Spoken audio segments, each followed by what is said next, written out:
saw this, again, thank you for allowing me to come in and on this lovely Monday afternoon after spring break. You saw this, I think, a few faculty meetings ago. We handed this out and we talked about what a lesson looks like when you go over the rigor divide. And I enjoy looking at this a lot because we learned about this in PCN, one of the professional developments that several of us go to. And I actually look at this quite a bit when I'm working out lessons, trying to plan out what activities I'm going to be doing with the kids.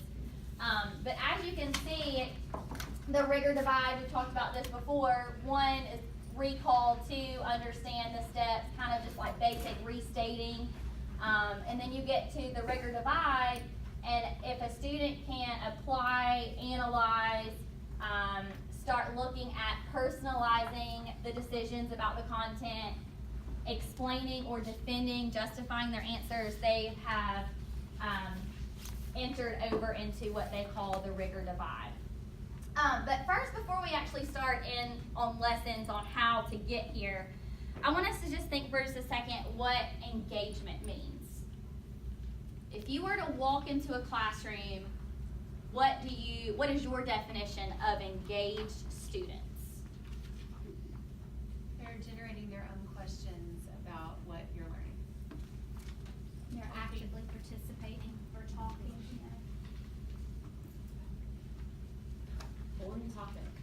On topic.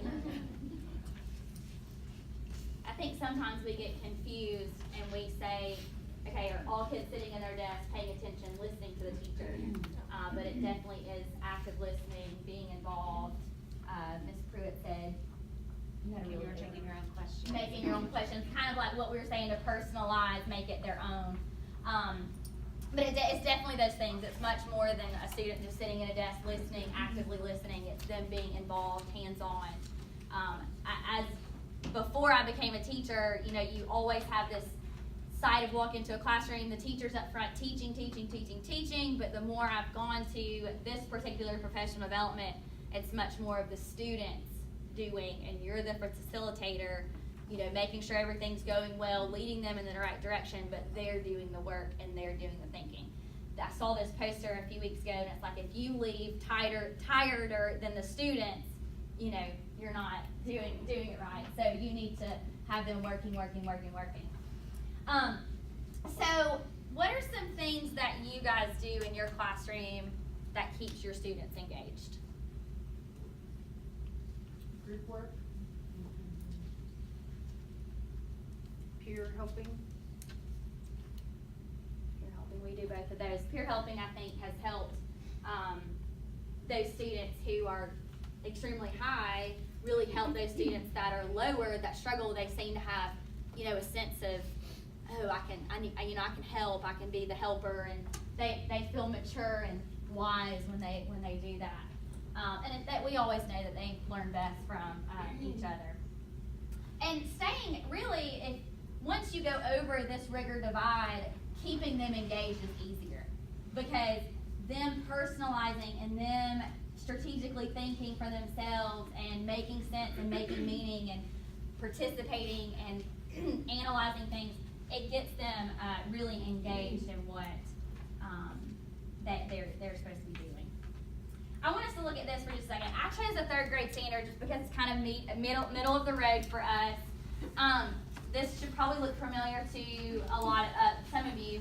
It says, explain the function of nouns, pronouns, verbs, adjectives, and adverbs in general and their functions in particular sentences. So, before becoming a teacher, I started looking at standards, or even the first year of teaching, and I think some of us are probably guilty of this. You look at a standard, and this kind of goes back to what Ms. Holman was talking about earlier, and you automatically say, oh, noun. Oh, well, what's a noun? Okay, well, that's not what the standard says, right? It says explain the function of nouns. So I want you with your table for just a second, just take about 1 minute and kind of unwrap this standard for just a second.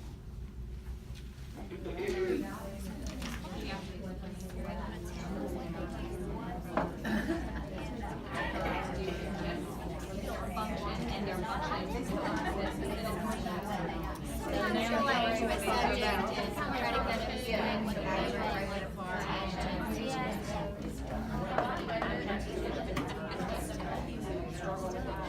I guess if they were looking at like a specific sentence.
Alright, who wants to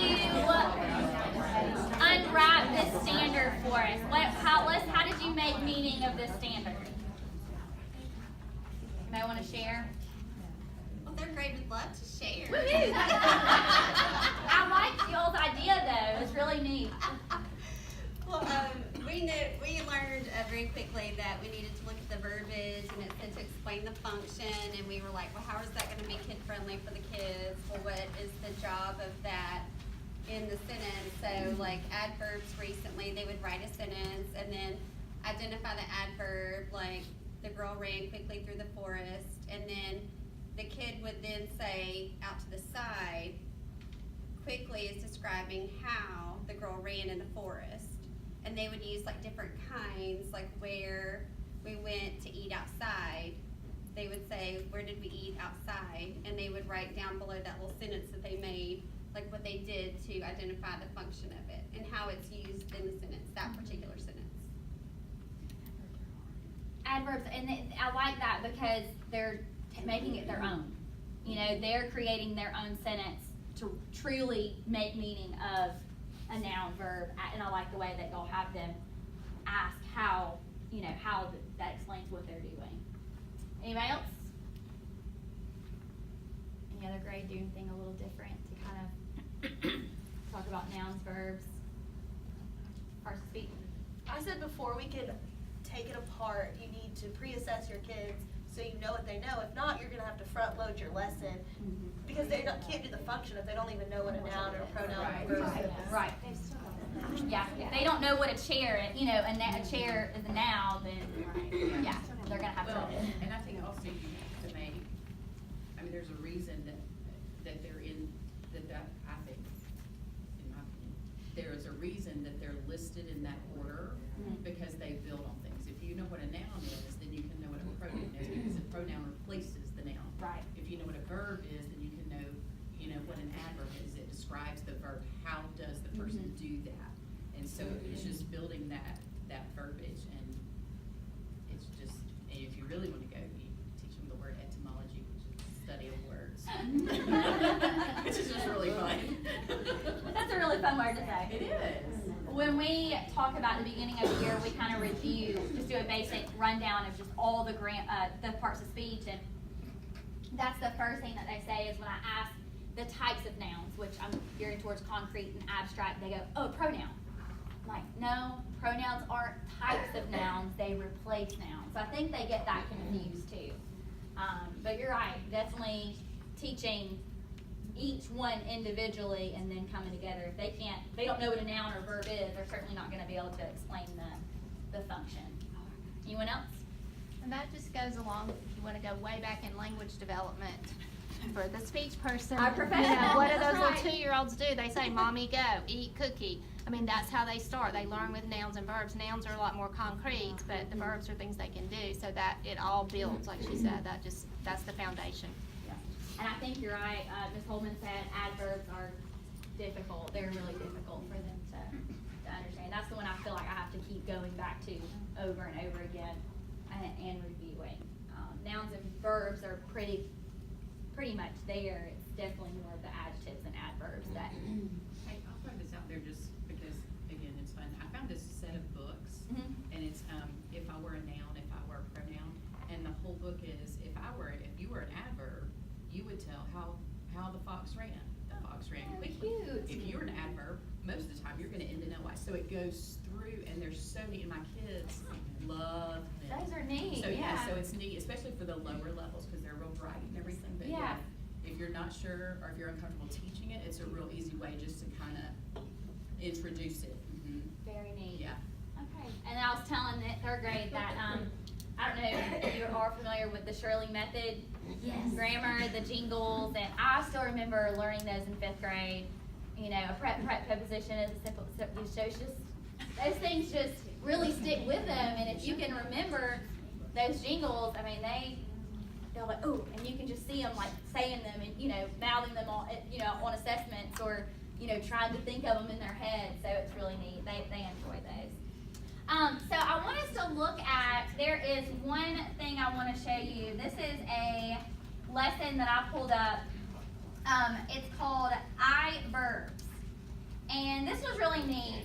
I found this while just kind of glancing around looking at 3rd grade standards. And I don't know if y'all are familiar with this website, Better Lesson, but it is fantastic. They have a lot of great resources on there. And a lot of times, one resource unpacks many different standards, so it hits a lot of the different standards. But basically, the student chooses a verb to act out.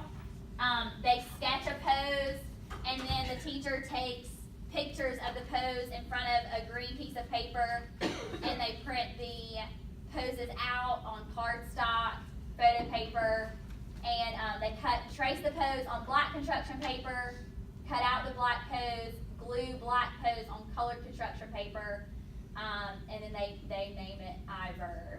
So this is just a way of students, again, taking ownership, choosing the verb, acting it out, asking them, you know, what they are doing, and then of course, this is always really fun. I'm sure they love getting their pictures taken and having fun with this. So this is a really cute lesson, something, you know, quick and simple, and I feel like really gets them involved and take ownership of what a verb is. I have a quick video I want to share with you.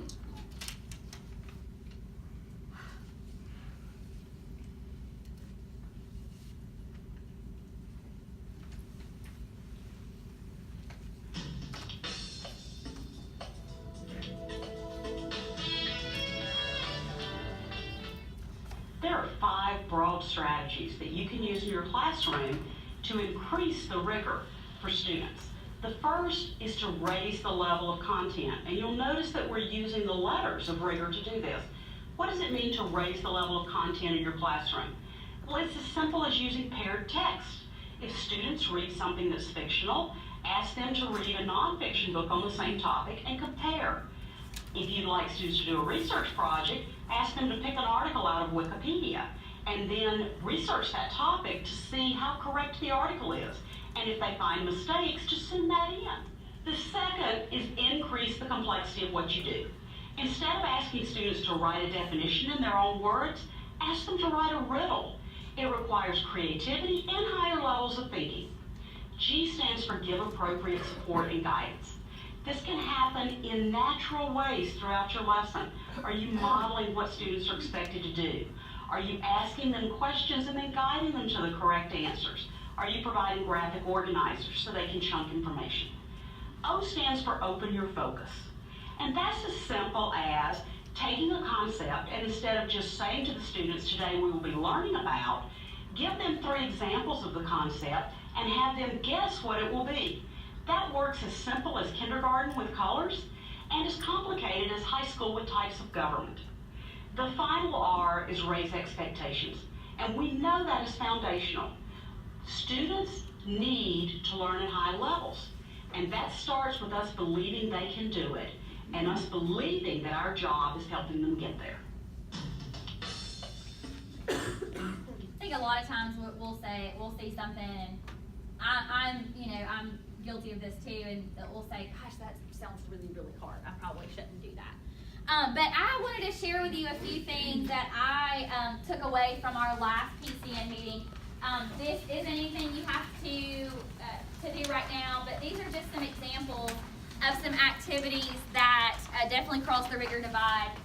The first thing that I want to look at is it says at the top, identify similarities and differences. It has the boxes where it says comparison matrix, classify, metaphor, analogy.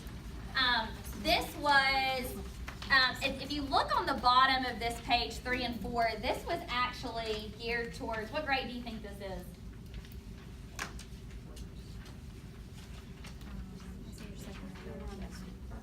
The simile and metaphor is in number 3.